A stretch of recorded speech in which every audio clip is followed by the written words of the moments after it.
Chair this evening is Ambassador Sipho George Nene. Ambassador Nene was born in Soweto, Johannesburg. He completed his diploma in secondary school teachers course at the University of Zululand and his diplomatic training at the South African Department of Foreign Affairs.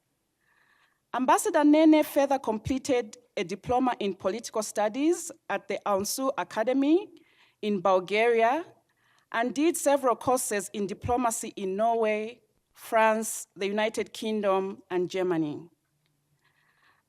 Ambassador Nene has served in various capacities as Special Advisor to South Africa's Minister of International Relations and Cooperation, DECO, Deputy Director General, Multilateral Affairs at DECO, as board member of the United Nations Institute for Training and Research, and as a focal point member of the India, Brazil, South Africa Dialogue Forum. He also served as the first South African High Commissioner to Nigeria and as the African National Congress Chief Representative to Nigeria. Currently, Ambassador Nene is the chair of the Association of South African Former Ambassadors, High Commissioners, the Chief Representatives, and member of the UN's Eminent Persons Group Comprehensive Nuclear Test Ban Treaty. He has worked in different capacities in the ANC, Commander and Commissar. Excellency, the floor is yours.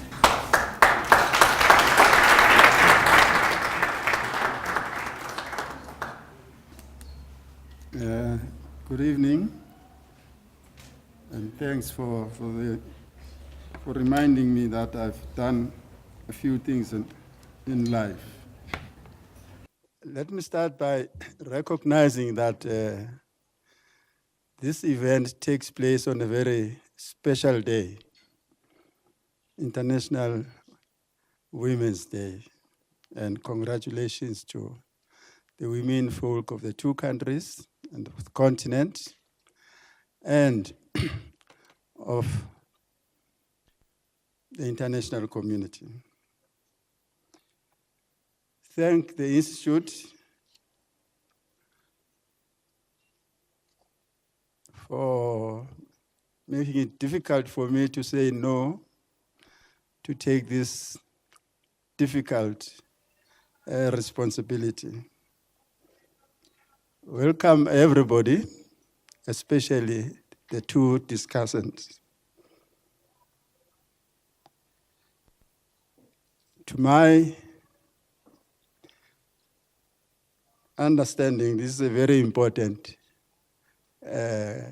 discussion and event,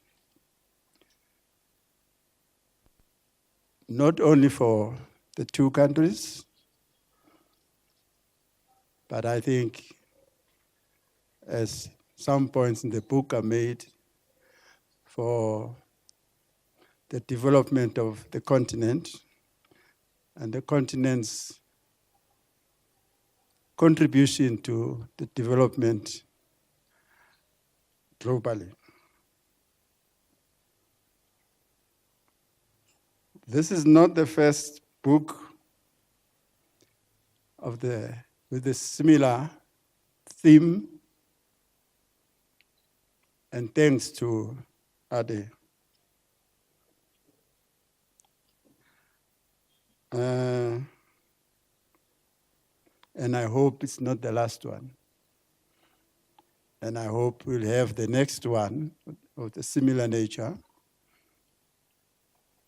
in Nigeria.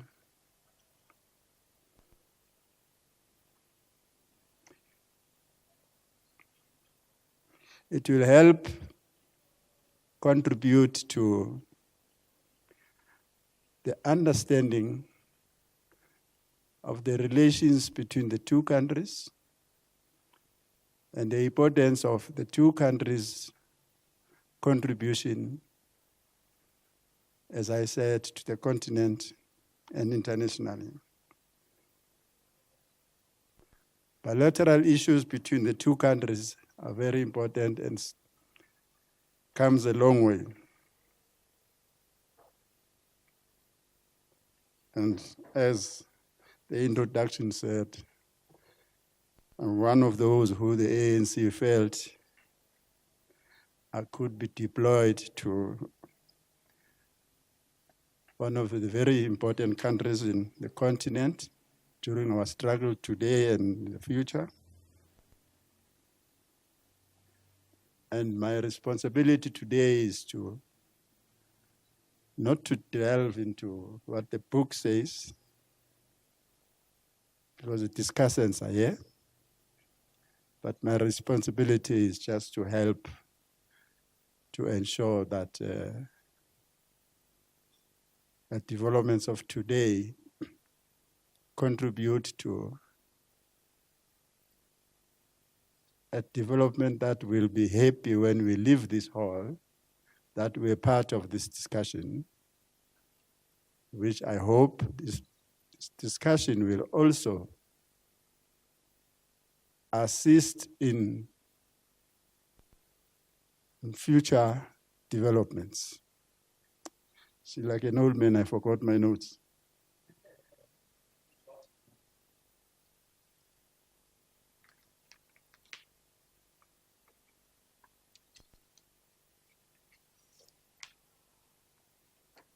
Now I was given a guide as to how to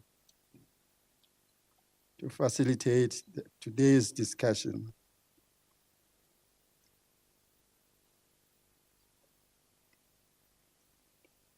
I will present to you a short bio of the discussant today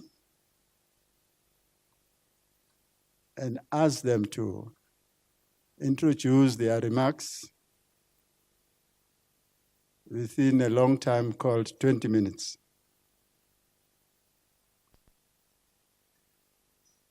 And also would ask those who will comment or make remarks or ask questions not to take more than 3 minutes. And I will take between 4 and 5 questions per sessions before any answer is given. Now, I have known both the discussants for some time now, personally, and I think also as part of our contribution to the development of peace and security and how we face the challenges of today. The biographical details of the speaker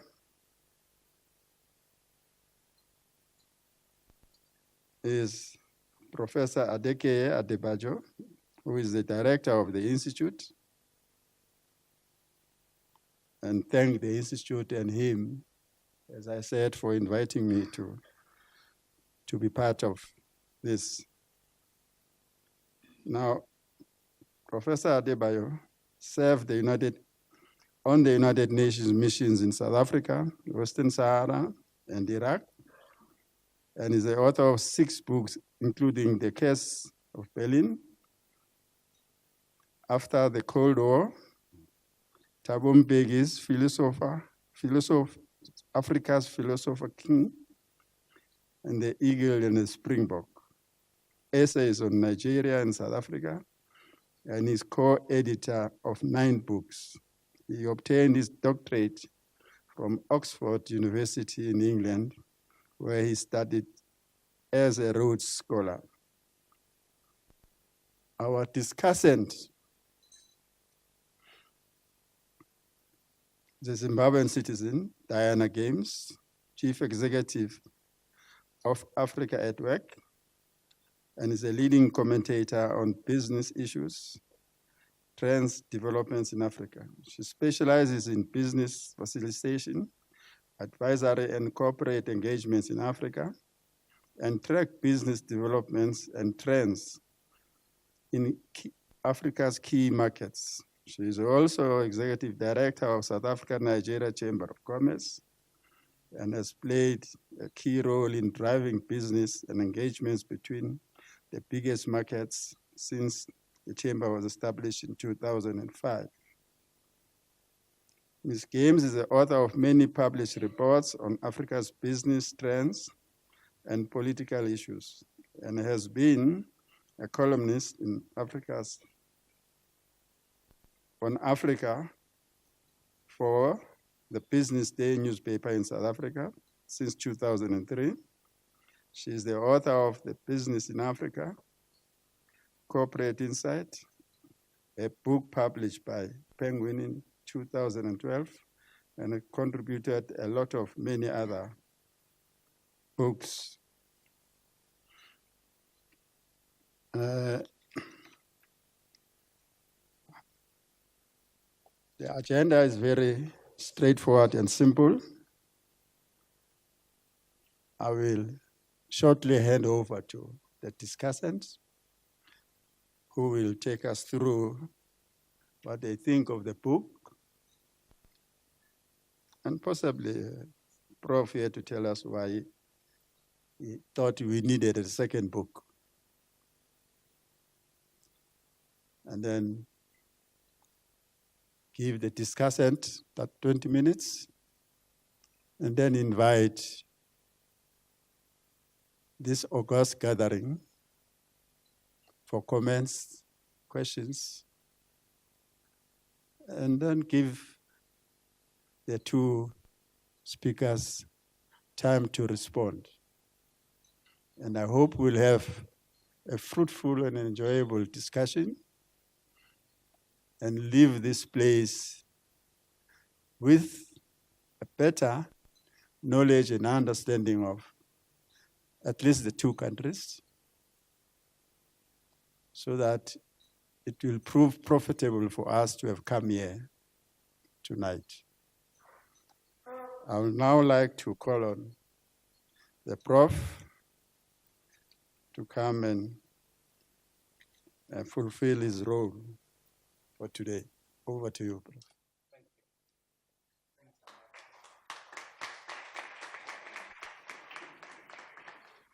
Thank you very much, Ambassador Nene. And Ambassador Nene was the first South African High Commissioner in Nigeria. He was there during the very difficult days of General Sani Abacha.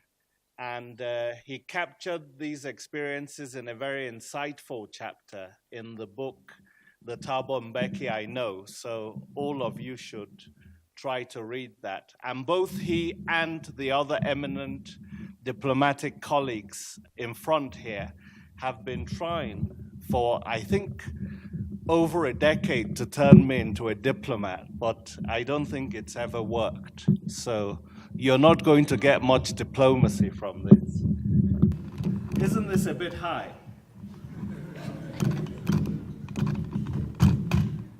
I'm not that tall, you know. Okay, let's get on with this so that the mic guy doesn't take away our time. Nigeria and South Africa account for about a third of Africa's economic might and have led much of its conflict management initiatives over the last 2.5 decades. Both account respectively for 70% of West Africa and 60% of Southern Africa's economy. The success of political and economic integration in Africa thus relies heavily on these two diplomatic Gullivers, who have both collaborated and competed in Africa's most indispensable relationship. This book's title compares both powers in sports-crazy Nigeria and South Africa to national sporting symbols. So the Super Eagles is the football team in Nigeria, and of course the Springboks is the national symbol of the South African rugby team, which also suggests that South Africa hasn't quite transformed as much as it should have. As a Nigerian who has lived and worked in South Africa since 2003, this author is particularly well placed to observe this relationship and to write the book. Though Nigerians and South Africans are increasingly visiting each other, 48,000 Nigerian visitors in 2015 alone, and over 120 South African companies operating in Nigeria, and even trading more profitably with each other, 55 billion rand in trade in 2016, both citizens still have strong differences of opinion about each other. Nigerians often complain about the ingratitude of South Africa to properly acknowledge their role during the liberation struggle when they were attending meetings of the frontline states. They also complain about what they perceive to be Tshwane's mercantilist policies, the white-dominated corporate that go into Nigeria, your MTNs, etc. And I know Diana Games will give us a more nuanced interpretation of this, but what Nigerians say and perception often becomes reality is that South Africans benefit from their large market of 180 million consumers, but Nigerian actors are often closed from the 57 million strong South African market. Of course, there are reasons like the saturation of some banking and other sectors in South Africa, and I'll leave that to Diana to kind of nuance a bit more. But that is a very strong perception. South Africans, of course, often complain also about the involvement of Nigerians in drug trafficking and fraudulent schemes. Some of you may have heard my SAFM radio interview today when I pushed back very strongly against the interviewer who kept insisting that this impression of Nigerian drug traffickers is kind of like the most accurate. And I said, well, the fact that some South Africans are engaging in xenophobic violence doesn't make all South Africans violent. But she couldn't quite accept the parallel. So a lot of these still go on. And South African companies, since they're so important, also complain about the bureaucratic hurdles and infrastructural deficits in the Nigerian market. Some South African complaints about Nigeria are genuine, while others are based on xenophobic stereotypes and caricature. During a parliamentary debate, for example, in 2004, South Africa's Deputy Minister of Minerals and Energy, Lulu Zingwana, asked Nigerian-born opposition parliamentarian Nkemo Bunta to return to Nigeria, where his services would be more urgently needed. A notorious Hollywood movie that reinforced these stereotypes was the 2009 District 9, directed by South African-born Neil Blomkamp. And Nigerian immigrations are particularly singled out for xenophobic stereotyping here. The cannibalistic crime boss of the aliens is named Obasanjo, a crude and tactless reference to the country's president between 1999 and 2007. And Nigerians are depicted throughout as drug and arms traffickers, business scams, car thefts, prostitutes, witchcraft practices. It should be stressed, however, that the vast majority of Nigerians in this country are actually law-abiding, honest citizens that are contributing to the social and economic life of South Africa. The vehemence of the anger of some of Nigeria's educated elite at South African companies is also something that I found a bit of a shock when I first gave a talk in Lagos on South Africa-Nigeria relations. These companies, in fact, contribute to the variety of goods and services available to Nigeria. And it was MTN in the early 2000s that opened up Nigeria's telecommunications market and made cell phones widely available. So while South Africans tend to direct their negative stereotypes against Nigerian citizens, Nigerians tend to direct their wrath against South African companies. And of course, companies and citizens can become targets, as Nigerian citizens were targets of xenophobic violence in 2008, 2015, and 2017. And the MTN office in Abuja, MTN, by the way, is criticized by some Nigerians as representing money-thieving networks because they think they're ripping off the country. and their office in Abuja was attacked in reprisal in 2017. But despite these disagreements, there are in fact many similarities between both countries. South Africa and Nigeria came about as a result of British amalgamations in 1910 and 1914. Both have trained regional elites at their universities for decades. Both have economies heavily dependent on mineral resources, Nigerian oil, South African gold and diamonds. Both have companies such as Stanbic and ShopRite in the case of South Africa, or Zenith Bank and Globacom in the case of Globacom, in the case of Nigeria, which dominate sub-regional economies. Both have also had a deep cultural impact on the continent. Both are prone, of course, as we know, to acts of violence and vigilantism, which have given Lagos and Joburg the reputation of being two of the most feared cities in the world. And both countries can also, in some sense, be compared to the United States.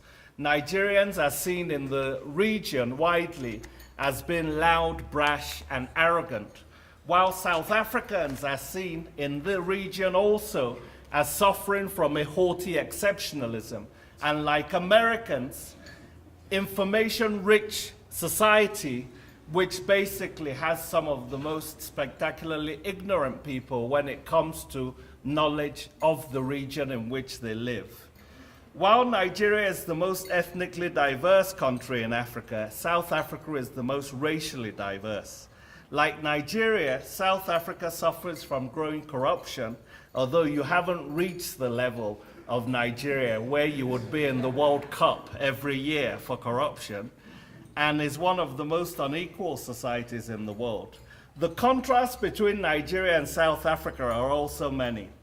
While Nigeria's legitimacy as an African power is unchallenged, South Africa's black government continues to struggle with the credibility to be an African leader based on the continued dominance of a 10% minority of the economy and much of its NGO and educational sector.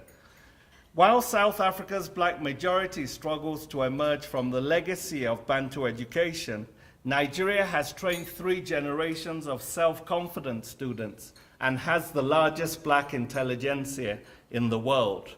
While the entrepreneurial spirit of Nigerians, from Nollywood to street hawkers, has ensured a reputation for resourceful innovativeness, South Africa struggles to implement economic measures to empower its black majority. So it's a few individuals like your president who have been empowered so far in the last 2 decades and a half. While Nigeria represents the most indigenously diverse country in Africa, South Africa is undoubtedly the continent's most westernized state. But while South Africa has been able to limit damage in terms of challenges to state authority, Boko Haram in Nigeria has been able to kill 20,000 people since 2009 and displace 2 million. Niger Delta militants have also been able to shut down 1/3 of Nigeria's oil production. South Africa, with only 1/3 of Nigeria's population, produces 10 times more electricity than Nigeria does. The Johannesburg Stock Exchange is 15 times larger than the one in Lagos. And while South Africa has several well-funded quality universities, Nigeria's ivory towers are crumbling monuments to years of neglect and government closures. While South Africa has impressive transport and other infrastructure, Nigeria suffers from massive infrastructural deficits. And while South Africa's liberal constitution of 1996 protects gay rights, Nigeria passed legislation in 2014 criminalizing homosexuality with 14-year jail terms.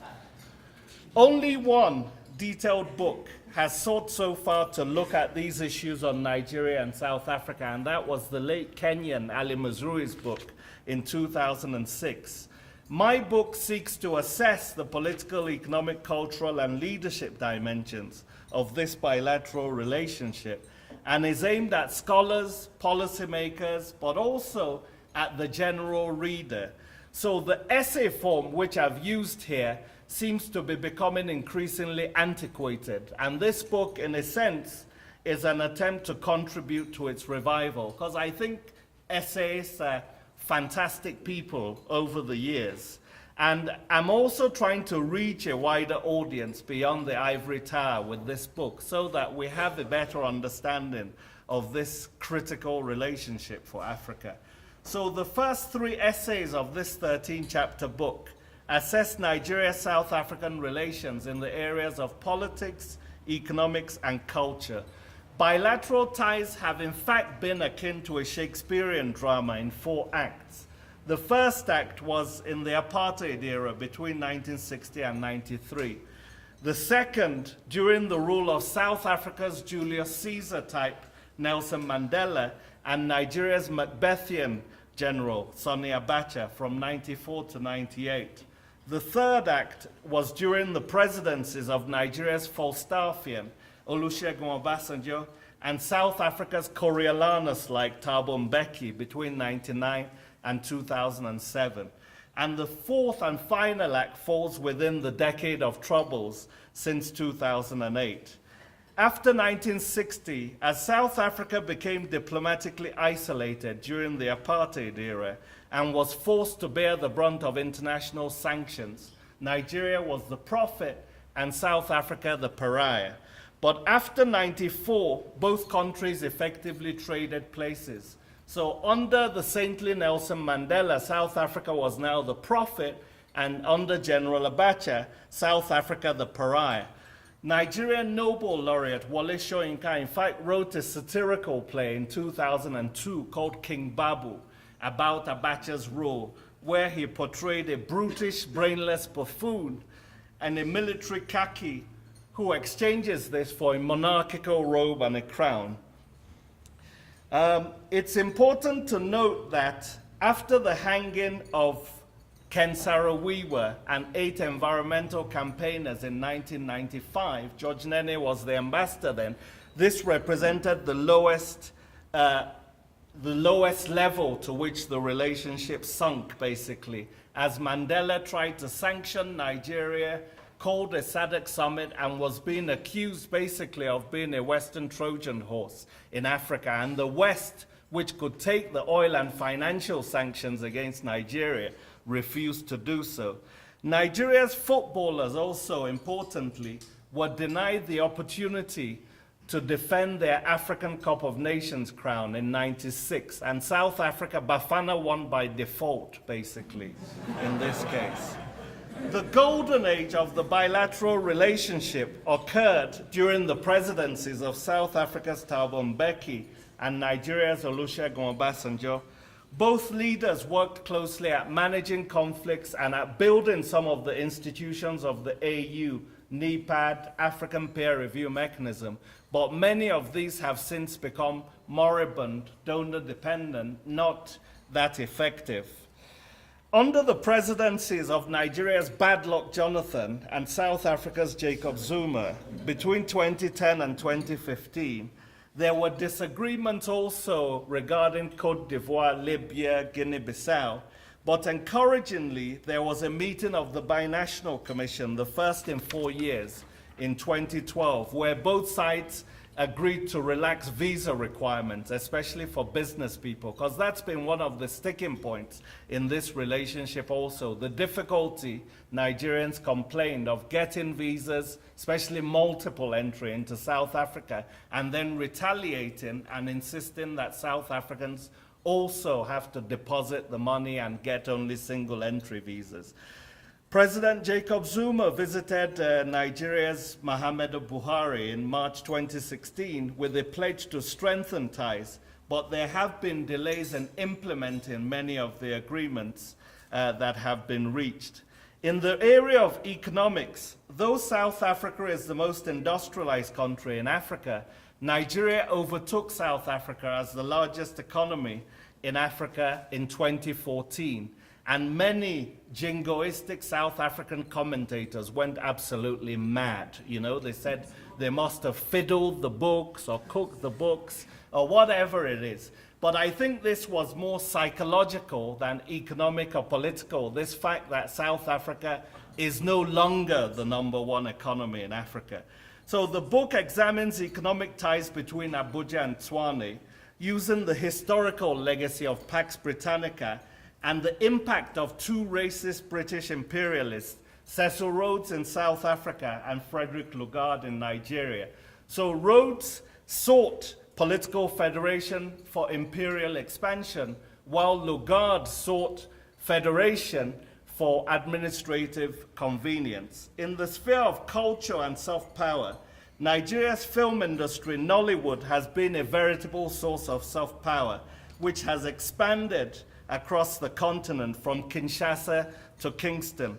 And world-class Nigerian footballers in European leagues, the Super Eagles winning the Olympic gold in '96, and then writers such as Wole Soyinka, the Booker Prize winner Ben Okri, Orange Prize winner Chimamanda Ngozi Adichie, and Afrobeat superstar Fela Anikulapo Kuti, who was immortalized on Broadway in 2009 with the musical, and singers like Asia and Wizkid and Davido are all part of this cultural branding. South Africans also, of course, produce 4 Nobel laureates, Luthuli, Tutu, Mandela, and de Klerk, as well as 2 Nobel literature laureates in Gordima and Coetzee. Charlize Theron was the first African to win an Oscar in 2004, and 2 years later, Tsotsi won for Best Foreign Film.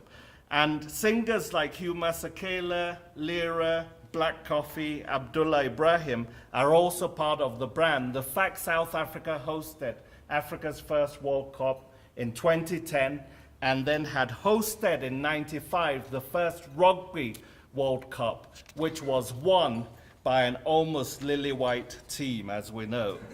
South Africa's DSTV can be used more effectively to expose Africans further to South Africa, while simultaneously improving the knowledge of South Africans about the rest of the continent. And South African soaps like Isidingo and Generations are ravenously consumed, of course, across the continent, because DSTV is what all the elites have. And the South African food chains are ubiquitous, Nando's, Stairs, and Spur, with an American-style mall culture. So while Nigeria promotes an authentically African visual soft power of film, South Africa champions a Western packaged soft power of the belly. The second section of the books examines the issue of hegemony and looks at Nigeria and South Africa's role in leadership in Africa. The third section looks at 4 key individuals, Thabo Mbeki and Nelson Mandela, and then Olusegun Obasanjo and Sani Abacha, representing basically the zenith and nadir of the relationship. The fourth section then looks at 3 visionary figures. Adebayo Adedeji of Nigeria, the former head of the Economic Commission for Africa, who created regional organizations in East, Southern, and West Africa. South Africa's Nkosazana Dlamini Zuma with her 50-year Agenda 2063, and Nigeria's Finance Minister Ngozi Adichie. I want to conclude by noting that an important aspect of hegemony is a gatekeeping role in which regional gatekeepers seek to fence off their region and keep external powers out of their neighborhood. Could Nigeria and South Africa in future formulate an African Monroe Doctrine to keep interlopers like France and the US out of Africa? They would, however, need to enhance their political, economic, and cultural resources and work with African powers like Angola, Ethiopia, Algeria to achieve their goals. They also need to create strong regional institutions. As French economic support of its former colonies declines, and America's extensive military presence in Africa is challenged domestically in the US, there may be an opportunity in future for Pax Nigeriana and Pax South Africana to upstage Pax Gallica and Pax Americana. The Nigeria-South Africa relationship will thus remain indispensable for the success of Pax Africana. The Nigerian eagle must soar and the South African Springbok gallop in sync if Africa is to be reborn. God bless Africa.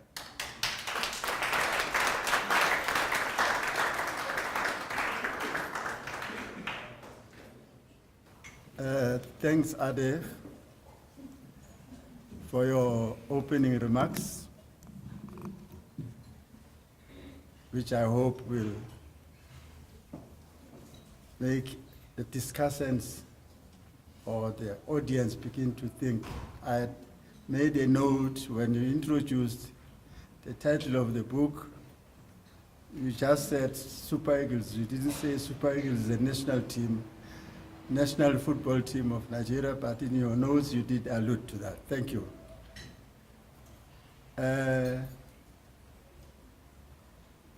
Calling on Diana Games. And before I call on her, I want to make an appeal to her to say, I think the Nigeria-South Africa Chamber should expose more between the two chambers. I don't think, as far as I'm concerned, we are being exposed more regularly on the two. But Diana, you can respond to Ade, because you know Ade is as forthright and provocative as he has been now.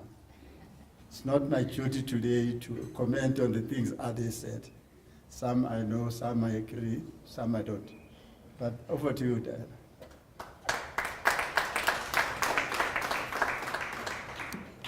Of course, I have the easy job. Yeah, that's fine, I think. And Ade and I have known each other a long time, and I think we're both fairly forthright in our opinions on this particular topic. So I hope I won't be crucified and my dinner invitation taken away after I've finished. But the first thing I would say is that I think if you took the author's name off the front of the book, you would know that this book is written by a Nigerian. South Africans are referred to, jingoistic is a word that comes up quite a lot. Chest-thumping, arrogant. I think what worries me a little bit is the conflation of South Africans as people, as different groups, as a highly nuanced kind of complex country with their leaders. A leader does something, the South Africans react this way, or the Nigerians. I think over time, as the leadership has not improved, I think people have, the people and the leadership are different things. And I just use two examples, and they're quite random actually from the book. One is the mention of President Zuma going to Imo State, which is one of 36 states in Nigeria, which was curious in itself. Just to go to the one state and talk about this being an act of improving the economic relationship. And as we know, a very expensive statue was erected there. And the book does say that the Nigerian media was outraged at the wasteful spending and the symbolism and so on. I would argue that the South Africans were also pretty outraged by what seemed to be a really random kind of act of foreign engagement. And then again, also the xenophobic attacks, which I of course, in this role, and I'll talk a little bit more about that, but there's also the kind of sense that because the South African government didn't react fast enough or decisively enough, that actually South Africa, it's a South African thing rather than it was about the leadership. And I think it's very important to separate those things out when you're dealing with a topic that is incredibly loaded as this one is. So I'm just going to take a step back. I mean, you might wonder why I'm here. I'm clearly not a Nigerian, and or someone who's an academic in the areas that many of the people here are. I first went to Nigeria probably 22 odd years ago. I think Ambassador Nene was already there. Sani Abacha was in power. Nigeria was a very different place to how it is now, but an incredibly compelling place always, which is why I'm still here, I suppose. People often ask me that. But and the thing is, what I've noticed many changes in Nigeria, obviously over time, particularly in Lagos, in the bigger cities. In some cases, sort of game-changing changes, if you like, infrastructure, etc. But what has not changed for me, certainly in the last maybe 2 decades, maybe it's not as long as that, but it feels that long, are the kinds of issues that come up between the countries, the kinds of questions that people ask, the kind of misinformation that exists. Certain things, perceptions have become urban legends, if you like. Successive ambassadors, and I see the Nigerian Consul General arrived while Ade was talking. You know, it's really about misunderstandings about what is the story between South Africa and Nigeria. You know, why is South Africa closed to Nigerian businesses? Now, of course, that's not true. I have a lot of people coming to say, well, it is true, and I wasn't able to start a business here. And then I've asked for the details. I've yet to have one example given to me of exactly what happened and why this business was not able to move forward. And I think a lot of it speaks to there's a lack of information. A lot of the problems are based on stereotypes, are based on issues like we talked about, the drug thing, and I think that is a very real thing. I think a lot of South Africans are not well informed at all, and frankly I find a lot of South Africans not really that interested in Nigeria's story or Angola's story, etc. So I think that the drug, but I do think that I'm sorry, sir, too, I know that, you know, I'm talking about the diplomatic missions, but I believe on both sides, I think a lot of the things that are being done are sort of, it's like damage control. I think more needs to be done about information about, for example, we talk about the drug problem. Every time I see a reaction from the Nigerian government or from Nigerian missions, it's quite a defensive one. And I think that drug issue should be solved more if the diplomats were, this is the problem, this is what we are dealing with, this is how we are dealing with it, and really making the point. I think the reason that a lot of the messages don't gain the traction they should is because the responses are defensive.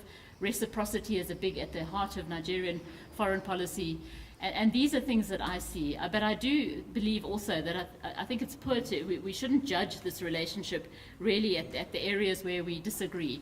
And unfortunately, that tends to be where the publicity is. If there is something happens on one side to a national or to a company, etc., that is when the news stories come out. Then there's a lot of angry responses on maybe on both sides or on one side. And so that colors the relationship as being one where people are not getting on. We're missing opportunities. It's not being developed to its potential. But at other levels, the relationship is working pretty well, in my view. Yes, you might say that the South African companies are doing well in Nigeria. I think it's also a mischaracterization to keep talking about white-dominated, which your book does, white-dominated companies going to Nigeria. That is, of course, that is an issue, but I think what is missing in some of the references is the backstory. The backstory is partly, that is apartheid capital. It was built up. These are companies. The challenges in Nigeria made it difficult in the early stages for smaller companies, the high cost of entry. So the big companies were the ones that went. They tended to be the big listed companies that grew up during apartheid. South Africa has many new companies growing up. There's a lot of empowerment push in South Africa.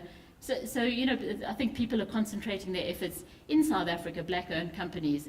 And similarly, there's always raised about the fact that there's very few big Nigerian companies or investors in South Africa. I would also argue that Nigeria, the reason that so many South African companies and companies from all over the world are in Nigeria is because of the size of the opportunity in Nigeria. It's a huge market, as we've heard, the biggest economy in Africa, 180, 200, pick a number, 200 million people, and huge market gaps. There's a market gap in every single area that you could look at, and that's through years of governments, you know, ineffective government, neglect of, you know, no investment in the economy, etc., by successive governments in Nigeria. So huge opportunities. And I think the fact of how big the opportunity is that the Nigerian economy is increasingly diversified. People say it's oil reliant. Yes, it is. It's completely reliant on oil for revenues, not in terms of economic activity or GDP makeup. So I think the fact is that everything that's made in Nigeria is very quickly swallowed up by the local market because the market gaps are just that big. So does it make sense for a Nigerian company to come to South Africa, heavily regulated market? And yes, that is part of the issue about being closed to Nigeria, that people perceive as being closed to Nigerian companies. But in fact, the same regulations apply to companies from all over the world. So I think that there's a lot of issues like that feed into this. But I do believe that the business, there's a lot of Nigerian companies in South Africa. A lot of them might be small, but it doesn't make them any less important. We have quite a lot of them on the SA Nigeria Chamber. Mostly more South Africans, because our focus is more outward focused towards Nigeria rather than South Africa. But I think certainly at an arts and culture level, I think we're missing, if we don't analyse what's happening there. There's a lot of integration in sort of film and areas like that. And my view is that maybe the political level, maybe there is too much contestation about who's the biggest, who's doing what was right, what went wrong. And maybe, do we really have to get along? I think it's been, as I said, 22 odd years that I've been following this relationship. Do we actually have to get on? And if we have to get on, why don't we? Why are we not making this happen? Why does this just keep carrying on and rolling this way, rolling that way? And there's different reasons. To have this alignment of leadership that we had in the golden age of Obasanjo and Mbeki, what are the chances of that? Maybe we should see that as lucky. Maybe we shouldn't see that we need to have this for this to happen again.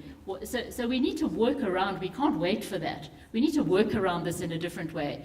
And I think that I'm just not hearing solutions about how do we address this. It just seems to be intractable, and the problems are not necessarily structural. I think they're personality-driven, they're people-driven, they're leadership-driven, more than they are about people not being able to get on or not being interested in getting on. So I just want to sort of put some of those on the table. Is what do we do? What do we do about this? We talk about this a lot. We have done over years. There's not one solution. I see the biggest problem being at a political level, where there needs to be leadership to drive a lot of the other problems, to address a lot of the other issues in the relationship. We're not seeing that happen. We haven't seen it was it Act 4, I think, or 5? I can't remember now. But we haven't seen this in the last 10 years. Certainly, we have hardly seen the Binational Commission sitting. There've been state visits, but what are the outcomes been of these state visits? A lot of agreements are signed, very few of them have been actualized. Business is hardly involved in discussions about that, even though business is a key driver in this relationship, and so on. So I think what we really need to do, instead of thinking about, okay, what are the things and the difficulty of getting visas and misperceptions, there must be, and I think there are ways to address this at different levels. Certainly we as the Chamber spend a lot of time talking about the opportunities in Nigeria. We're hosting the Nigerian Investment Promotion Council in Johannesburg next week, the Nigerian Export Promotion Council. We're hosting a delegation from Ogun State, which is where a lot of companies are moving their operations to. We are doing our bit, I feel. I speak at a lot of events and I talk and I defend Nigeria. So if I'm being a bit harsh tonight, normally I'm not. Normally I am the Nigerian on the stage who defends Nigeria, explains what the problems are, why people are mistrustful, why there's these issues around this lack of sort of knowledge. I wouldn't even say gratitude at this stage. I do think it's been a downfall of the politicians of South Africa, not to have made more about the role that these different countries played in the ending of apartheid. So those are just some of my thoughts, but I really think we need to move this forward. I think we're getting locked in this kind of uni-dimensional thing of, Nigeria as victim or South Africa as victim, rather than really taking this forward. And I think I just wanted to end with a quote from Tony Elumelu, who you might know. He's quite a famous Nigerian philanthropist, businessman. And he said he was asked about the UN, how can African countries have a stronger voice in the UN system? And he said it's simple. They just have to clean up their own backyard. Engagement of the UN would have more weight if Africa had stronger economies and a solid home base. If we create the right environment at home and ensure we have solid growth, people will respect us. That's a reality. Until we take ourselves seriously, no one else will. And I think that's true of this relationship. It's characterized by a lot of nitpicking, a lot of smaller issues, rather than seeing the big picture and the big advantage that needs to happen. So I would just leave that there. Thank you. So if you want to blame anybody, blame those who made sure that I find myself on this earth. And I wish to encourage everybody, when they respond to either the book or to what Diana and others have said today, to also consider to say, how can we contribute to the improvement of relations as this still remains to me a challenge. And it's a challenge anywhere in the world. The relationship between two nations is always a challenging one, as diplomats who know that. Thank you. As I said earlier on, we'll give 3 minutes to anyone who wants to take the floor. And I'll start from my right, but please introduce yourself. If you represent any institution, also do so. So the floor is open. Evening. Dimpiwe Shabang speaking from third year of politics. My question is directed to Prof. What I want to ask is that President Goodluck, is it Goodluck Jonathan? Yeah. The way he dealt with the Boko Haram situation, was it like his fault, or was it like the security structure which is weak in Nigeria, and how he handled the whole situation?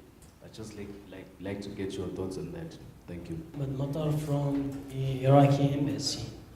And my question is regarding the relationship between the two countries, South Africa and Nigeria. Of course, there are two competing giants in the African continent. And since they're competing with each other, of course, they are competing in attracting foreign investment. As soon as they are concerned to be the biggest economy in the continent. So would you please tell us, Professor, that did you find the foreign variant, I mean the foreign powers affecting the bilateral relationship between the two countries? Thank you. Yeah, thank you. My name is Steve Arowolo. I'm a Nigerian, and I'm also an independent researcher. I'm the convener of Unlocking African Markets, promoting intra-African trade and investment. I would just want to find out, I want to direct my question to Professor. I like the fact that you make use of the animal analogy to describe the two countries. And I just want to ask the question that, how can we make the eagle to begin to appreciate the Springbok and vice versa? And that's important because I believe both countries have got strengths and weaknesses. And how do we now begin to actually use our strengths? I mean, this country begin to use their individual strengths to begin to strengthen relationship. The other thing I would like to also talk about is the issue of social cohesion. How do we begin to, advance our discussion, like Diana was saying? How do we move from here to begin to talk about social cohesion between the two countries? And what is the role of the media in the way we deal with these issues? Most of the times, what you have is a single story about either of these countries. When there is xenophobia, people in the rest of African countries see all South Africans as xenophobic. When it's in the area of the crime, the drug trafficking, the story is not balanced. So how do we begin to, change the narrative as we begin to engage the media to make sure that what we have is not a single story as we report about both countries? So that's just the questions. Thank you. Okay, my name is Sandy. I'm an honor student in politics. So my question is, Prof, we actually have this problem, in terms of when we look at, I know this is bilateral relations between the two countries, but why are we not looking at these two countries in the whole of Africa? Like we've got 54 states in Africa, 54 countries in Africa. Why can't you just at least, when you look at this, our analysis should inform the rest of Africa, not only these two countries. I think that's where we make mistake to begin with. I know that it's between the bilateral, it's in relation to the bilateral relation to the two countries. Again, it might be similar to the question that has been posed by the other speaker here, is that we don't hear good things about the two countries. Maybe if there is any improvement in terms of trade between the two countries, you don't hear those things in the media. You only hear when South Africans have attacked Nigerians, or Nigerians in Nigeria have retaliated and stormed MTN. So I think the media is also a great enemy here. Then lastly, with regards to the Nigerians, most of the Nigerians, they don't live in the townships where most of the South African black people live. They live in towns, in Yeoville or wherever, in areas that most black people, the South African black people, are not found. So there is not much interaction between the two groups. And when they meet when they say, no, this one is a drug dealer or what, those things of that nature. So I think if we can really try to have, that kind of cultural diplomacy between the two countries. Thank you. Okay, thank you. We'll take the last from this side. Thokozani Makos. My name is Malusi Mngobe, student here. That's my prof there, Adebayo. My question to the point, I'd like to preface by saying, paying respect to our brother Barek from Tanzania. He was a he was a PhD student, Tanzanian extraction. Rightly or wrongly, I don't know the full story, but because of a xenophobic type of trait, he was killed. So it happens all over the world. This thing is not only in Africa. I lived overseas for a long time also. There are Europeans who are very, very white. They look down. Other Europeans who are like Portuguese, Italians. It's a human trait, it's there. But my question is, Prof, governance, it has to be spread more, and I think you're doing a good thing, but it has to be spread more. It's no more about the elite at the top. It has to come from the bottom up as well. What programs do you have? But one of the programs we have, I know you have a gradualist approach. We have to get rid of these visas, definitely, and allow our people to move. But from a bottom-up approach, what programs do you have? Serious programs do you have of tourism, of making Africans interact more and more? Because it's not just top-bottom. Thank you very much. Okay, thank you. Well, I'll just comment on two things here. Really, the media, and it is something I should have mentioned. I do think it is a real problem. I think it's as I said, that is where a lot of this stereotyping really begins. And I think in South Africa, there's not enough. I find it. I write a column for Business Day, so I can kind of force my views into the media, if you like. But it's not easy to get articles about analysis about Africa into the South African media. I'm told there's not that much interest from the readership. They want local news. So when you do get a story, it's about something that happens here, about it is about a drug dealer, or it's about xenophobia. And in the Nigerian newspapers, similarly, I've seen a lot of fake news when there have been attacks on foreigners in South Africa. The Nigerian media has talked about many Nigerians being killed and so on, and the editors just won't respond if you say, well, there's no proof of that, and the High Commissioner has not confirmed that, and there's just no, and so, but this is carried, and then there's a lot of anti-South African sentiment. That's what I said earlier. It comes out when something happens, all this anti-sentiment comes out, and it destroys a lot of the positive building blocks that have been put into place by many different people along the way. And just one other thing with tourism, South Africa is playing. I think they are doing a lot to try and encourage Nigerians to come to South Africa, Nigerian tourists, or in whatever sense. There is a tourism office in Lagos. It is hidden away on the sort of 10th floor of a building on most expensive real estate in Lagos, but I'm told that they are doing something. I think a lot more could be done in this regard, and that does speak to the visas. I think Nigeria is certainly, and as I say, the Consul General has played a very strong role in making Nigerian visas much easier to get. It's really to be commended, because it has been such a thorny issue over many years. And certainly now visas are much less of an issue than they were. I don't know if anyone's still having problems, but they can talk to me if they are. And so I'll just leave that there. Can you facilitate visas? Yes. Okay.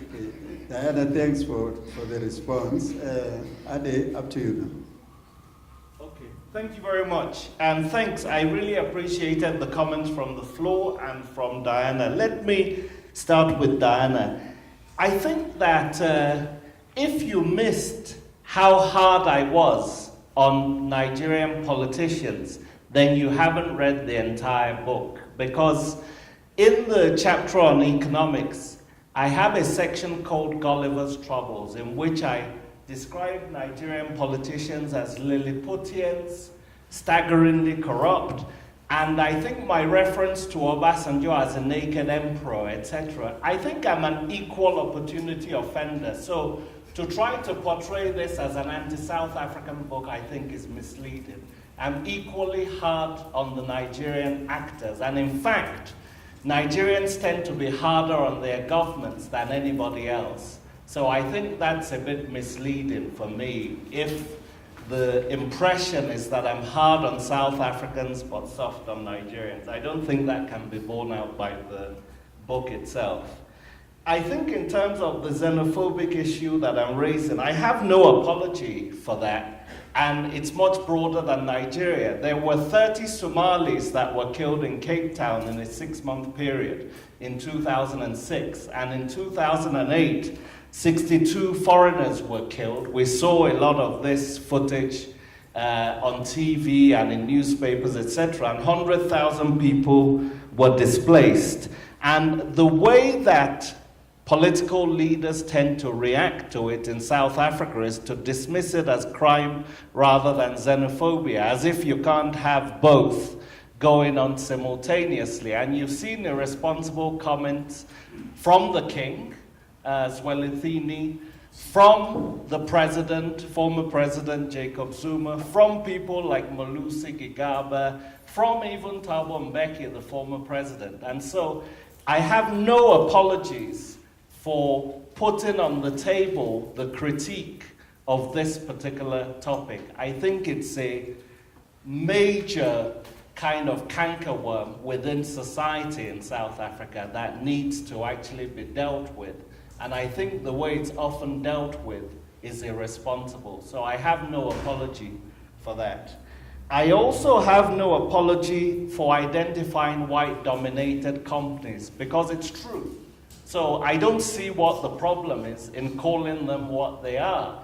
You know, people may want to suspend the discussion of race when it was the most important factor for 350 years, and then suddenly we don't want to mention it for some reason. But in countries like Kenya and Tanzania and Uganda, where there has been resentment against South African companies, race has been important. And you and Ambassador Nene and Aziz Pahad and quite a few people here, Welilin Shlapo, were at the 2012 seminar that we had in Lagos, where we heard from somebody how a South African company had separate canteens and separate toilet facilities for largely white South African workers and their Nigerian local employees. So to say that I'm harping on this too much or whatever, I have really no apology for naming things for what they are. And in fact, I'd like to say, any black person that calls Cape Town the mother city does not realize what their history is, because it's suggesting that it's when whites arrived there that the history of this country started. But there's a lot of education to be done here, but we won't do it by ignoring things that are actually facts. You say that the issue is not structural, but personality-driven. I agree to some extent, but I think that there needs to be a lot more work done on people-to-people relationship. That has hardly been built up within this relationship. There's a lot of talk about it, but I don't think that in terms of reality or implementation, it actually does happen. So I think I agree with a lot of the comments that were made from our colleagues there about cultural diplomacy.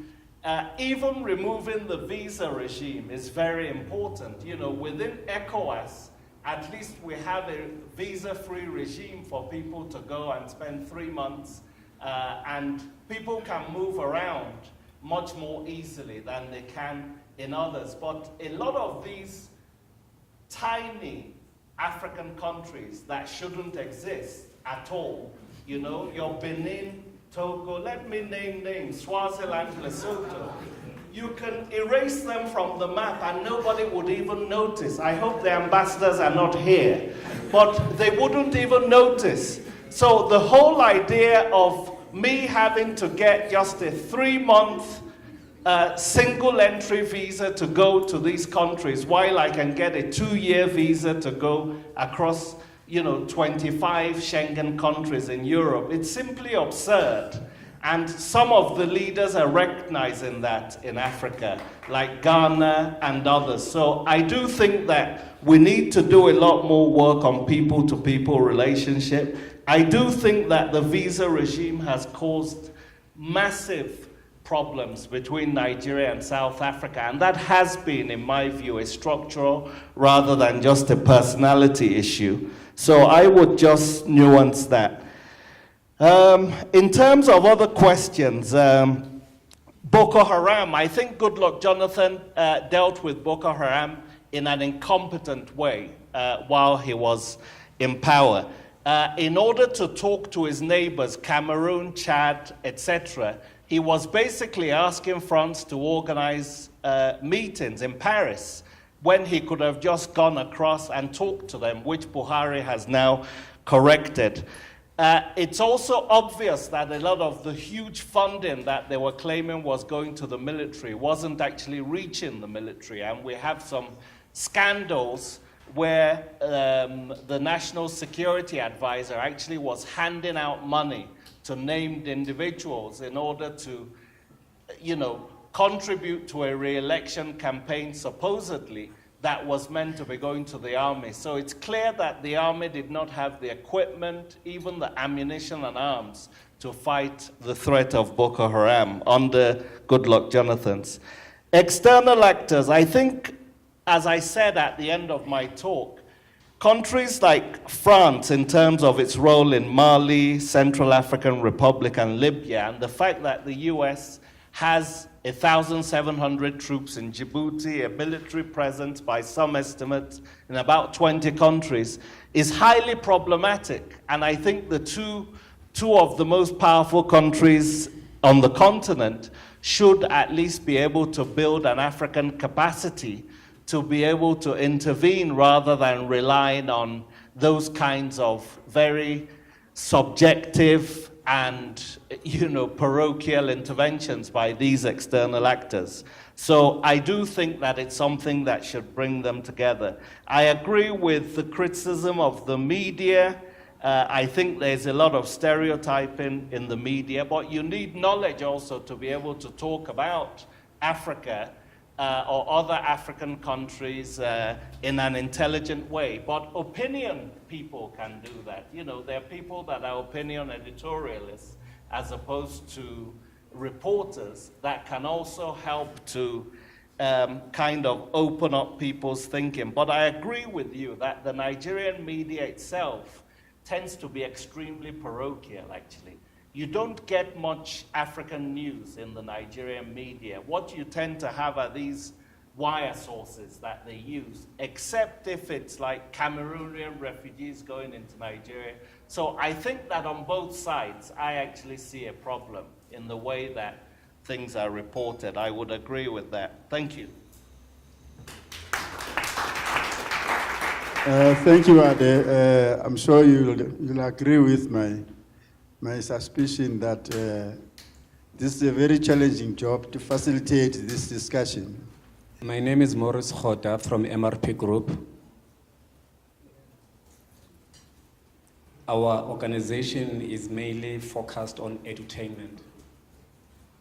As a matter of fact, I'm actually very proud to be here because what Prof has touched on in terms of South Africa and Nigeria relation, it's very, very key in terms of reviving and putting Africa where it belongs.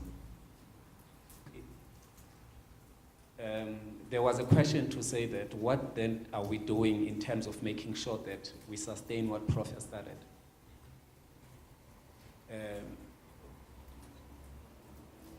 As Prof has mentioned, the issues of xenophobia.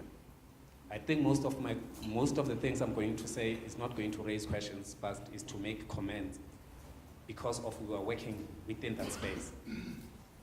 It is true that my government, which is South African government, has been really, really trying not to actually deal with this issue of Afrophobia or xenophobic. And we made a decision, a very clear one, to say that this year, as we celebrate Africa Day, Xenophobic Summit will be at the center. We all know that, xenophobic has been happening in this country for many, many years. And always, my government will be reactionary. Last year, when the xenophobic attacks happened, we did have a cluster of ministries. But there was no plan. Since then, they just met once. A year has passed. There has not been any response in terms of coming back to the masses to say, this is what we have worked on, this is what we have established in terms of making sure that we attend to this xenophobic issue once and for all. So we cannot put our heads in the sand. This is a very, very critical issue that as South Africans we need to deal with. But Prof, as you did mention the Somali issue, at the same time, our government again, which I'm very, very critical in terms of not defending South Africans. In each and every country, its citizens come first. You go to each and every township, the Somali business has taken over 90% of business. It cannot be, and these are facts. Our people have been just allowed to be on their own without any supporting structure in terms of making sure that even business that is happening within township is regulated. That is not happening. And hence you will find that this issue of xenophobia, it will continue to be there because at the end of the day, people think that they are on their own. But in terms of addressing issues of where to from here, here's something that has been happening and that media hasn't been attended to. When Hugh Masekela came back to the continent, he was invited by Fela Kuti. He went and lived in Nigeria. Hence, Hugh Masekela came with an album of Ashiko. If you listen to that song, that is the beat of Nigerians. Just in closure, because there's a lot that I can say about how South Africa and Nigerians have been in the background communicating by themselves. Davido Prof has just recorded a song with Casper Nyovest. So people have been doing these things unintentionally, but it's about us making sure that we bring that to the fore so that then the media can report about this, that South Africans and Nigerians on their own as individuals, they've been working together. Thank you, Chair. Just wanted to ask Professor a question about the African Union, because we see this lack of cooperation and leadership between South Africa and Nigeria really being detrimental to the fact that the African Union is now trying to reform, but you have Rwanda and Chad and countries like that leading it. I was wondering, Professor, what you think whether going forward, new leadership in South Africa, maybe new leadership in Nigeria in the next few years, do you think there is this realization that this Pan-African project and really African integration is at risk if the big players are not on board and driving it within the African Union itself? Thanks. Thank you, David. My name is David Munyai. I'm privileged to be close to Ade, and so I won't say much. There's only one point that I've failed to convince Ade. Ade, please, I see it, you bring it back. I've tried. Nigeria rebasing and the biggest economy in Africa. It was short-lived. I can't remember how many months it was. It was short-lived. And there are huge issues on methodology and the like. On the long run, there's no doubt, with 180 million people, obviously Nigeria will be number one if they put their act together, economically speaking, that is. But please don't repeat that fact that it's at the moment as we speak. It is not. And it's not going to be in any time soon. So let's put that to rest. I've been battling to see that fact you keep on repeating. Lastly, Ade, perhaps you could shed light on why Nigeria is not joining AIB, for instance. A lot of countries, Egypt, Morocco, have joined. Up to now, no one has explained to me why Nigeria is not a member of the newly South Development Finance Bank, AIIB. It is a golden opportunity of joining that. It has cash somehow. So I think more needs to be done. And lastly, Chair, there's a crisis of leadership on the continent. I mean, a huge crisis across the continent, especially the last 10 years, has been, lost decade. And I do not hear much from you. You might blame it on the people. Isn't it also the leadership has been, both Nigeria and South Africa, endorsed the bombing of Libya?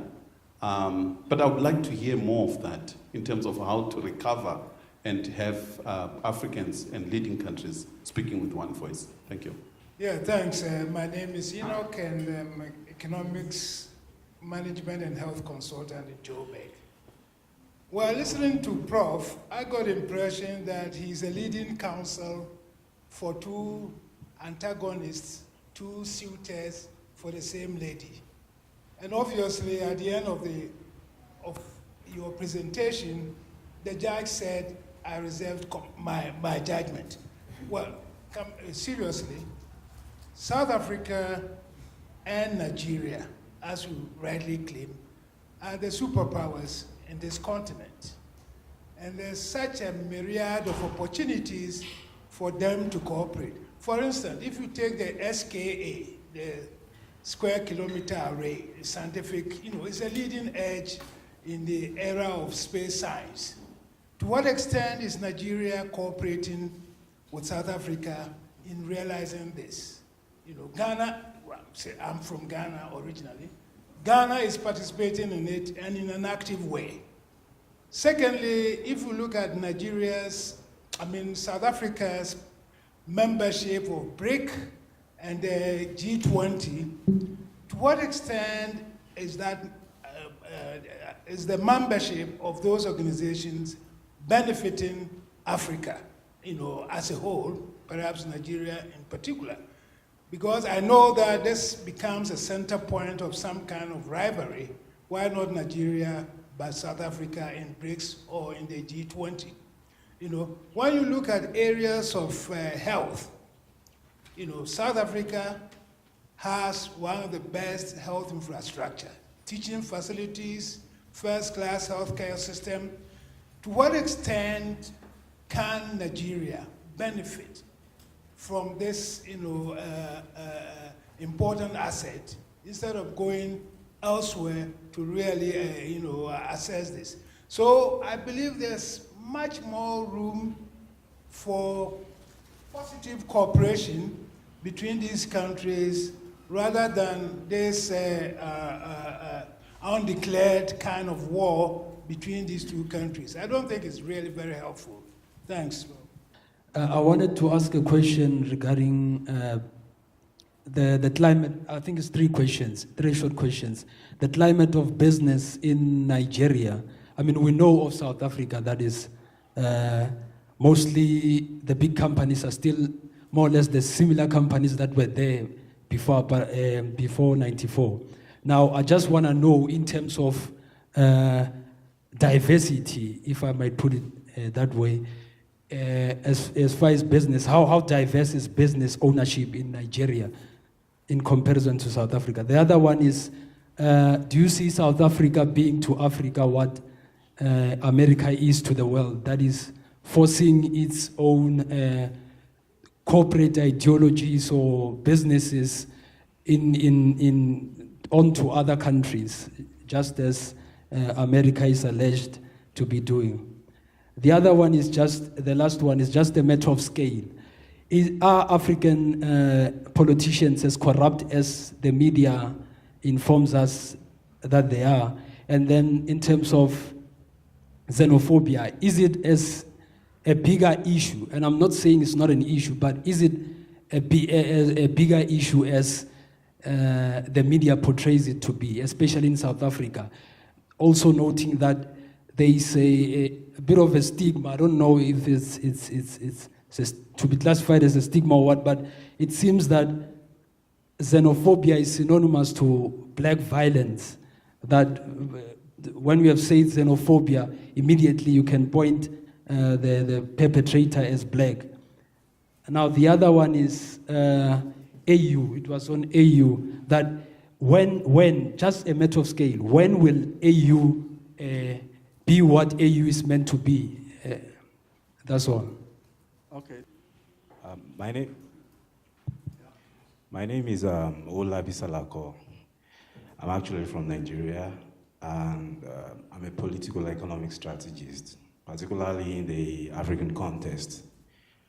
I believe that the vision of African Renaissance itself is going to be driven by South Africa and Nigeria. And the last time we've seen any form of think tank between the two nations was actually when President Obasanjo and President Mbeki were in power. But I'm aware that quite a lot of Africans are not conversant about the framework that is actually needed to drive this vision of African Renaissance. That is why it seems most of African countries, they take 2 steps forward and several steps backwards whenever there is a change in government, just like what Nigeria is experiencing right now. The previous administration in Nigeria tends to gravitate towards the framework that is recommended to the continent to drive political and socio-economic development initiatives in the country. And that was why the previous government tried to host the World Economic Forum in 2013. And that was why the government also organized the National Convention in 2013 as well. Because the reason why it did that was to align with the framework of the African continent in order to have a buy-in of the international investors, and also organize the National Convention in order to be able to know how Nigerians can coexist and how economic growth can thrive in the country from the 6 geopolitical perspective. On the other hand, before the previous administration left, they also launched the Nigerian Industrial Revolution Plan. All these three programs were meant to drive the continent growth by South African working with Nigerian collectively. But unfortunately, the new administration have not been able to continue the process due to political sentiments and some probably religious and tribal bigotry and stuff like that. But what I want to say is, how do we salvage this problem in order to be able to enhance continuity on the continent, whereby when the government has already started a process and the new government comes in and truncates it and takes the country back 5 years down the line. Thank you very much. Thank you. Diana, do you want? The Women's Day advantage again. You want the right. I'll just make a few comments. Just talking about the xenophobic attacks, I wasn't trying to say you shouldn't have dealt with it. It's an absolutely critical issue, but I was just really talking about, I think some of the points you made needed a bit more of a backstory, because not everyone who's reading the book will be understanding the context of some of the things that have happened as well. We met the chamber. I insisted actually that the Nigerian ambassador, the House of Representatives delegation came to South Africa to talk to Parliament about the South African legislators about what to do about xenophobia. And as I remember it, I think that what they came up with was an early warning system. Now, I'm not quite sure. I have no idea how that would work. And if there was an early warning system, how they would have any access to it. But we did have a meeting with them. We explained that business is actually often most affected, and to have politicians talking to each other about issues that affect business, Nigerian businesses on this side, South African business, retaliatory kind of attacks on that side, this is where a lot of, the politicians think they know everything. They talk on behalf of business, they meet on behalf of business, and I think, that's another story. But I agree with the person who said, what now? We wait for another attack to happen, and then all these issues come to the table again. There's no ongoing kind of issue. How do we deal with this? It should be ongoing. I can't think of another way to put that. Just in terms of the biggest economy, I was actually in Lagos when that announcement was made that Nigeria had become the biggest economy, and two things struck me about that.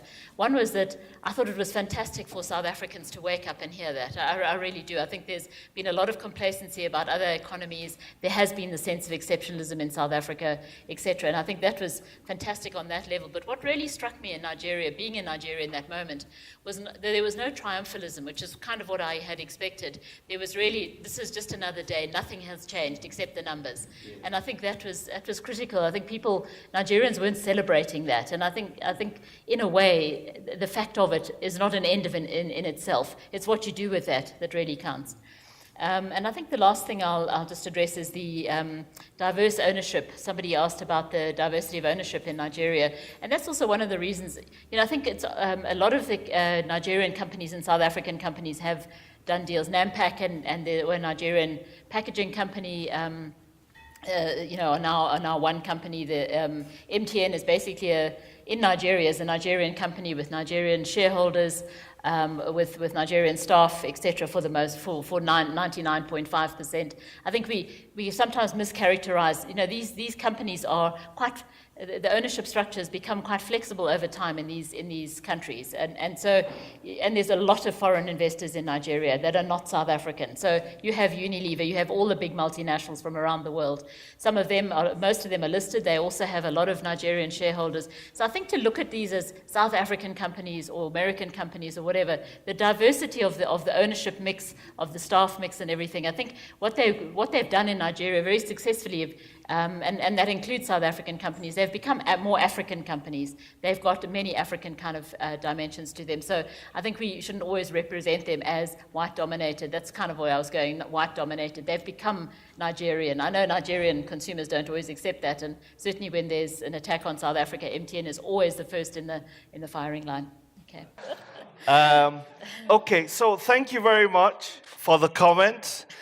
In terms of Somali businesses, I don't know where, Morris, you got that fact or factoid that 90% of businesses in townships is controlled by Somalis. That sounds like fake news. You see, the thing that is important is that Somalis have been legendary traders for a long time. And what they've been able to do is provide credit to people in townships. So you can actually take stuff and build up trust enough that you can come back and pay back when you have the money. Instead of selling cigarettes in packets, they sell individual cigarettes. There are things like that Somalis have done that have made them successful.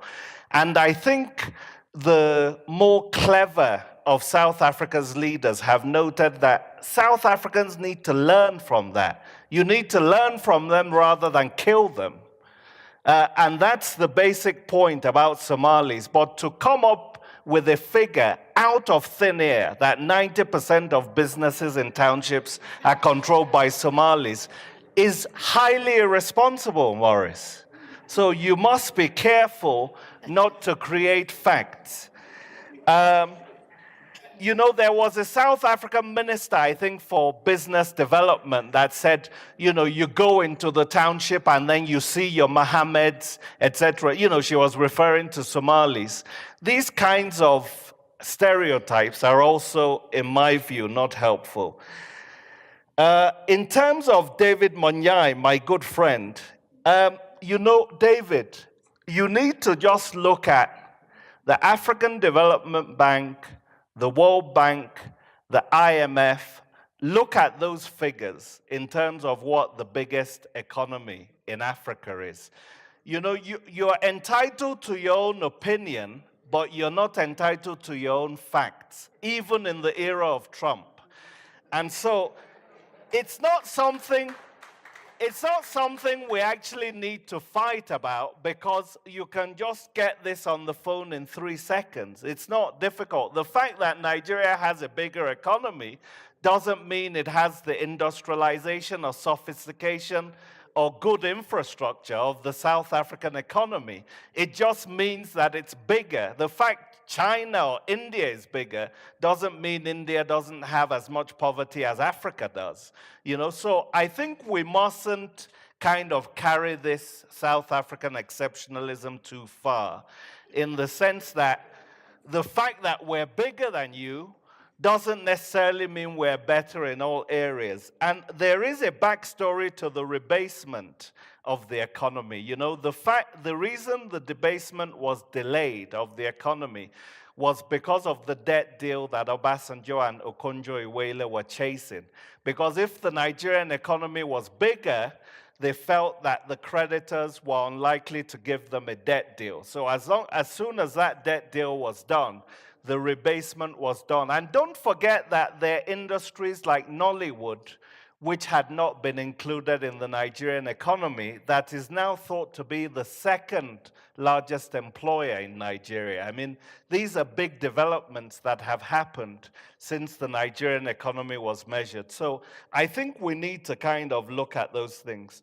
Lizo, you've done some very good work on the AU. I completely agree with you that you need strong leadership in South Africa and Nigeria if you're going to revive the AU and make it work. You know, having Paul Kagame in charge of reforming the AU, it's like having Donald Trump reforming the UN, you know? It's not going to happen in a million years. So I think, though, that we need also not just to focus all our attention on the AU, but based on the principle of subsidiarity, I would like to see stronger sub-regional pillars in ECOWAS and SADC.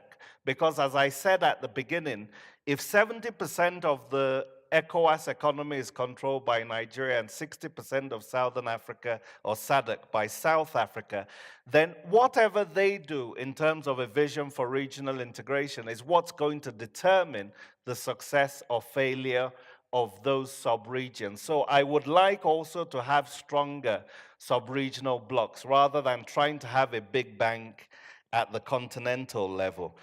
David, I don't know, actually, I have no response, unfortunately, to the issue you asked about the African Investment Bank. I haven't really followed those debates, so I would need to inform myself on why Nigeria isn't playing more of an active role. In terms of the space program, someone mentioned that China launched a satellite for Nigeria into space, I believe, Diana, some time ago. I don't know how that satellite is doing, but all I know is we need regular electricity before we go to space. The G20, I don't have much confidence in the G20 in terms of playing a major role or South Africa's membership in it benefiting Africa somehow. I think the G20 is full of hot air.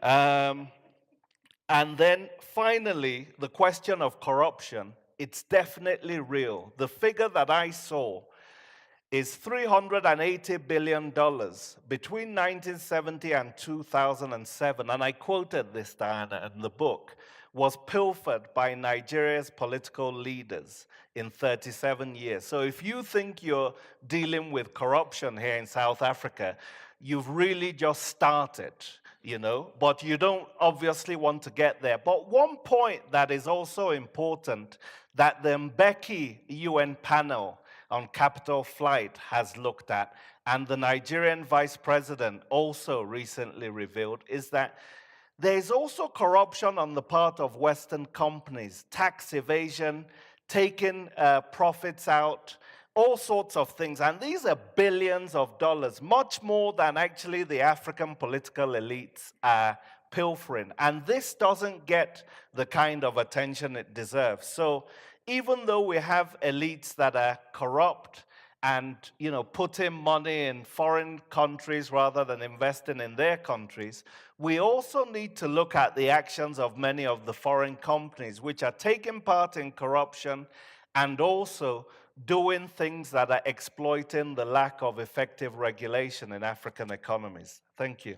I, first of all, want to apologize because I came in a bit late.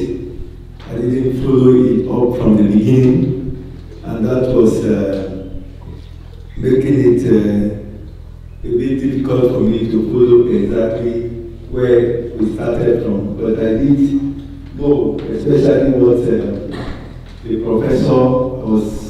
I'm going to read the entire book that is being reviewed, but at least I've read a few things about it, and I must commend you for writing a wonderful piece. And I think it will keep generating some discourse for a time to come. Thank you very much for that, even though I may not agree with everything that you have said there, but I know that it is quite a beautiful piece, something that really has been well researched, and you have not just come up to say the things that you are saying. It's based on experiences and it's based on research methodology. And I've also listened within the period that I'm here about some of the comments. One of the areas that I wanted to touch is what you have already touched, concerning my friend there that was talking of a short-lived grading of Nigeria's. In fact, I don't need to overlabor that. It is clear, and you could see that in almost every aspect of it. Like he said, Nigeria may not have had the kind of infrastructure as it is now, even though some of the things Nigeria had a very serious infrastructure. Even long time ago, the only thing has been the issue of maintenance. I didn't know that while we were growing up, the kind of infrastructure that you had in Nigeria are some of the things that are even just being developed here right now. You see, but I'm also the issue of corruption that you talked about. Yes, a lot has happened in the past, but I must assure you that this particular government is fighting it in a way that it has never been fought. And that is why we are seeing that so much recoveries. The budget of 2018 in Nigeria, a lot of what has been recovered is being used to finance that budget. And that is why we are hopeful that by the time the Nigerian budget this year is upstream, you are going to see that a lot of things that hitherto was difficult to achieve is going to be achieved. As we speak, most of the bad and fractured roads in Nigeria are being reconstructed in all over the country, because for the first time, the capital budget of Nigeria is going to be such that so much will be achieved this year that has never been achieved in several years past. And that is the result of really fighting corruption. It is not enough to talk about corruption without fighting it. The government in Nigeria is taking the bull by the horn, and there is nobody in Nigeria today that is above the law in terms of fighting corruption. Whoever you are, as long as you are mentioned, the anti-corruption authorities will go after you and you'll be arraigned and even jailed. And there is none that will just get into the court there today and get back, on bail just because you are such a very big person. That is something that is happening that I think we need to acknowledge. It is a very serious issue. Thank you very much.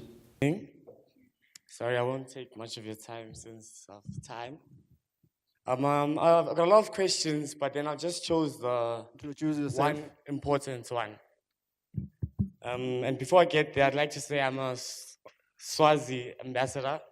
So, unfortunately. And on the border issue, I don't think it's an African issue. As we, what is that border? The Scrabble of Africa. So, in my opinion, all borders in Africa should be relocated because they divided us in different groups so we could fight, those kind of things. So, it's an African thing. But my question now is the land issue. That's been causing a lot of controversy even in the States. I was watching something on Fox News. And I don't understand because as someone was speaking about leaders in Africa, there's no Pan-African leaders anymore in Africa. I can't even think of one. The only person I can think of is Julius Malema. The only person that's Pan-African in Africa. And I don't blame them because they're scared. They kill them all. Everybody gets assassinated we're all scared of the West. So I also crave for a sovereign Africa, as you spoke. One that's immune from Western influence, one where we can make our own decisions. And I want to ask, what did you guys do about the land issue in Nigeria? Because when I was watching that interview, the Fox thing, this journalist, he was like, they want to turn South Africa into Zimbabwe. He said so much that it was just too emotional for me I don't understand. And it's not like the ANC is saying they must go. They're not saying that. They have to fix the past. We cannot forget what happened and say, no, let's go on. We have to fix what happened. Conclude. So my question is, it's about the land, basically. Since it is International Women's Day, sorry, I also, with the ambassador, came a little late, so didn't hear a lot of the opening introduction remarks, and I look forward to reading. I want to take up on the corruption story, and again, the lessons of Nigeria for South Africa. President Ramaphosa has come to power, become president of ANC and president, riding on this wave of anti-corruption and fighting corruption. And I want to talk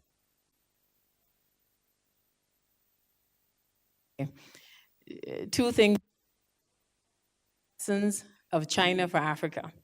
And I wasn't, again, I don't know whether that's your background, if you look at institutions in your work and so on. And the lessons of China for Africa, we keep looking at China and saying, why can't we do what they're doing? Why can't Africa do that? But we're looking at China as it is now. We're not looking at China when it couldn't pay salaries, when the state couldn't pay salaries, riddled in corruption, no infrastructure, no capacity of the public service, everything was crap. So they focused on growth, they focused on investment, and as you know, if you do any work on institutions and corruption, which is an institution, until your actual formal, until you have GDP per capita at a certain level, and therefore, and your institutions then will start to grow, you can't do anything about corruption. We're trying to do corruption, to deal with corruption, and actually ignoring the fact that our institutions are weak, and the fact that we do not have, no country in the world has dealt with corruption or managed it to the extent, look at the OECD. They're not having less corruption because they're more saintly, because they have a certain level of GDP per capita, which your institutions become strong and they reinforce each other. So the question of Nigeria, what are we to learn? Look at those, Nigeria as well as other governments that have just come to power recently, last 5-10 years, talking about anti-corruption. What has happened to those economies? What is the lesson now for Mr. Ramaphosa? How should he be looking at? I mean, corruption is all a very useful tool to get rid of a former president or rival that you don't want. But in terms of governing a country, what would you then suggest to him? And what is the lesson to be learned from Nigeria in terms of what he should be prioritizing? You know, you can tell I have my own ideas, but I'd like to know if you thought about that in your work. Thank you. Okay, thank you. Thank you. I mean, I had really switched off because I thought we were ending, but I'll try to comment to, I mean, I'll be very honest. I thought we were ending. And I think quite a few of the final statements were more comments than questions. But the ones that I could at least try to react to is the issue of China, this last comment. I mean, we're not China because basically China is 1.5 billion people. We're about 1 billion, but it's one country rather than 55. And it's an obvious point. but it's one that sometimes is missed when people try to compare individual African countries to China's experience. And of course, what China also had was visionary leadership. And as you noted, it didn't happen overnight. It's something that Deng Xiaoping actually consciously realized from lived experience of trying things and it doesn't work, then trying to have kind of like economic zones in certain areas like Shanghai, and eventually it was a very gradual thing, but there was a lot of focus on education, there was a lot of focus on experimentation, and actually a lot of engineers rather than economists drove China's economic miracle in lifting 400 million people out of poverty. So there may be things we could learn from it institutionally, but I don't think it's the kind of experience that we can replicate. You know, they have 3 billion armpits, which is very attractive for deodorant companies, for example. We don't quite have that. We have lots of small countries who cannot achieve economies of scale unless they harness their efforts to a larger market. And so that's why I keep pushing this whole idea of regional integration. I think in terms of corruption, I don't agree with you that you can't tackle corruption until you get to a certain level of economic development. I don't think it's either or. I think you have to be tackling them at the same time. And we have had leaders like Nyerere, like Kaunda, like Sankara, who were not personally corrupt leaders and did not tolerate corruption within their systems. It doesn't mean it didn't exist. As you said, it's managing it rather than completely eliminating it, even in the West. But I don't agree that we need to wait to get to a certain level of economic development before we tackle corruption. I think it has to happen at the same time. And I don't really know if I have any lessons for the new president of South Africa from Nigeria. The main thing I would say is make sure you build on and maintain the infrastructure. That's the main thing. And make sure that the institutions you have for checks and balances are maintained. Those would be my main kind of quite general bits of advice, but I'm sure he doesn't need my advice. He's a billionaire who actually bid for a 20 million rand bull. Okay, thank you. Diana, do you have anything to say? Okay, I'll just a very last word. I really want to go straight back to the beginning of this whole session and say that Ade very clearly outlined the differences between these countries, and they are significant, and I think it's important to remember when considering this relationship that there are massive differences, but what it does speak to is the opportunity for complementarity rather than contestation in this relationship.